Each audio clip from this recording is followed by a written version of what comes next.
يا صباح الفل والسعادة. شوفوا يا بنات الخبزة، بصوا الحزمة دي كلها ب5 جنيه، حزمة كبيرة. يلا نشوف كده هنقطفها ازاي. بصوا الحزمة بتبقى عبارة عن وردات كده كده اهو،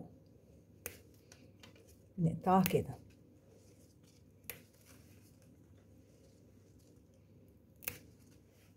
قطفت الخبزة خلاص، وهمسك بقى ايه، حزمة سلق اقطفها عليه.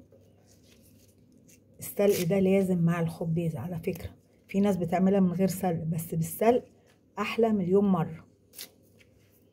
جربيها بطريقة ستي بالسلق مش هتندمي ابدا. هنخرطها بقى مع بعض يا بنات كده، الخبزة مع السلق، ونشوف هنخليها شكلها عاملة ازاي. شايفين يا بنات بقى، ونخرطها كده زي الملوخية هي والسلق، بحيث ان ايه ما نخليهاش ناعمة قوي، لكن ما نخليهاش يعني مخرطة زي السبانخ. واخدين بالكم؟ وما تنسوش تقولوا الدعاء بتاعنا: بسم الله ما شاء الله لا يسوق الخير الا الله، بسم الله ما شاء الله لا يصرف السوء الا الله، بسم الله ما شاء الله ما بنا من نعمة فمن عند الله، بسم الله ما شاء الله لا حول ولا قوة إلا بالله.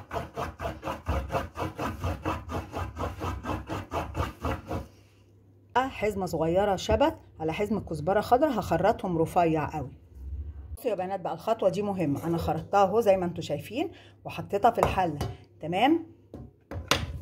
انزل عليها بالكزبرة والشبت اللي اتخرطوا اهو،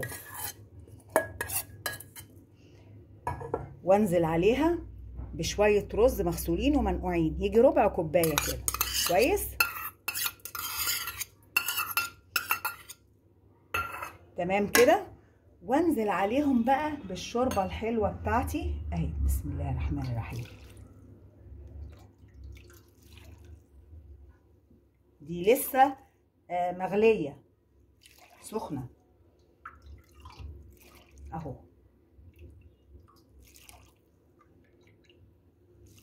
كده، واحطها على النار بقى. شايفين؟ احطها على النار، ولو احتاجت شوربه هديها، بس اهم حاجه ما خليهاش مملمقه. عارفه يعني ايه مملمقه؟ يعني ميتها كتير، لازم تبقى لفه، لازم الخبزه تبقى لفه في الشوربه كده، ما تبقاش خفيفه. تعالي معايا بقى هوريك. فين يا بنات اللون والخضار؟ بصوا بقى، انا هسيبها على النار اول تغلي، واول ما الاقي الرز استوى هفهم ان الخبزه برده استوت. ونعمل شويه رز كده بشعريه، ننزل بمعلقه سمنه حلوين، ومعاها نساعد معاها بشوية زيت كده بس، وشوية شعرية. بصوا يا بنات، أول ما توصل للون ده اطفوا عليها وسيبوا ايه النار تهدى، هتغمق. بسم الله الرحمن الرحيم.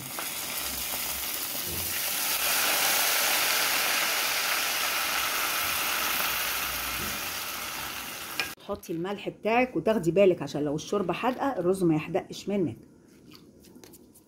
ده غلي اهو يا بنات. يلا انزل بقى بالرز بتاعي اهو، بسم الله الرحمن الرحيم.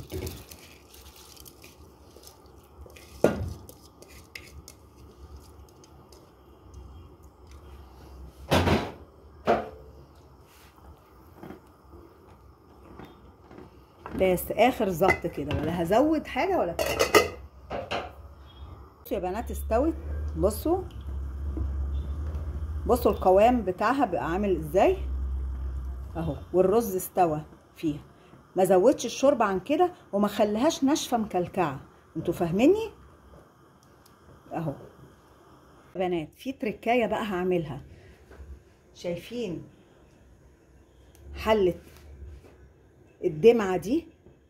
ده كيس كان عندي في الفريزر، كان اتبقت من قبل كده وشيلته. ده الدمعه دي معموله ازاي؟ صفرنا الثوم، شويه ثوم كده مدقوقين، وصفرناهم في معلقه سمن، وطشيناهم بالقوطه وشوربه، واتسبكت اما بقت كده اهو. بصوا زي ما انتوا شايفين، هروح واخده كبشه منها. دي بقى بتخلي الخبيزه يا خبر يا بنات، مش قادره اقول لكم على جمالها ما شاء الله، بتبقى تحفه تحفه تحفه اهو. بصوا، وبتخلي لونها بقى ايه، اوعى وشك.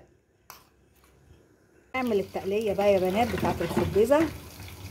ونطش طشتنا. بسم الله الرحمن الرحيم. يا عيني يا عيني. نسكت على كده؟ ابدا ما نسكتش، لازم نغسل الطاسه بتاعتنا.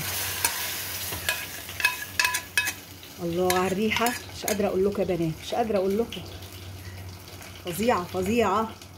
شايفين الجمال بقى يا بنات؟ شايفين الحلاوه؟ انا مش هغرفها، انا عايزه اوريها لكم بحلتها كده، شكلها تفتح النفس. جميل جمال ملوش مثال. لو عجبكم الفيديو بتاع الخبيزه ما تنسونيش في اللايك والشير. يلا حبايب قلبي، فوتكم بعافيه.